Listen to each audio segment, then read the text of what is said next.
আমাদের কওমের শিক্ষার্থী হয়ে যারা আলেম হয়, আমি বলছি তাদের কোনোদিন তাদেরকে রাস্তায় আন্দোলন করতে দেখেন নাই। বেকারত্ব দূর করার জন্য তারা কোনোদিন ধর্ম অবরোধ করে নাই। এতক্ষণ ধৈর্য ধরে শুনবেন, এটি আমার ভয় লাগছে যে না আপনি বিরক্তি চলে যাবেন।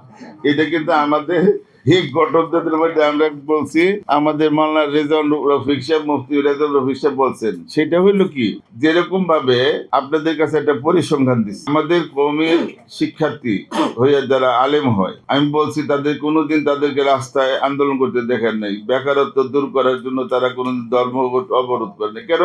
আলহামদুলিল্লাহ আমাদের দেশে এইখানে ধরেন 16 কোটি মুসলমান আছে। এই 16 কোটি মুসলমানের জন্য যে সংখ্যক আলেম ওলামা প্রয়োজন, এখন ওই সংখ্যক আলেম ওলামা এখন আমাদের দেশেই নাই। আমরা যারা মাদ্রাসার সাথে সম্পৃক্ত, আমরা এরকম ভাবে আমরা শিক্ষকের অভাব সবসময় লেগে থাকে। 2 নাম্বার, পৃথিবীর 7টা মহাদেশ, এমন কোন দেশ নাই যেখানে মানুষ আছে ওইখানে মুসলমান আছে, ওইখানে মসজিদ আছে, ওইখানে ধর্মীয় শিক্ষা প্রতিষ্ঠান আছে। পৃথিবীর অন্য কোন শ্রেণী পেশার মানুষের এত বড় কর্মসংস্থানের সুযোগ নাই যেখানে আমাদের কওমি মাদ্রাসার একজন ভালো হাফেজ আলেমের সারা পৃথিবী ব্যাপী তাদের কর্মসংস্থানের সুযোগ রয়ে গেছে, এবং তাদের মাধ্যমে সবচেয়ে বেশি রেমিটেন্স আমাদের রাজস্বতে আসে আমাদের এই।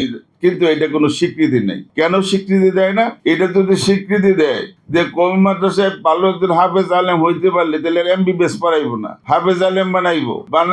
বানাইতে গেলে এখন যদি এইটা প্রকাশ করে তাহলে তো আপনার আমাদের এই মাদ্রাসা শিক্ষা, দ্বীনি শিক্ষার উন্নতি হবে, সবাই এই দ্বীনি শিক্ষার দিকে ঝুঁকে দিব। এই জন্য তারা এই সত্যটা, বাস্তবতাটা তারা গোপন করে।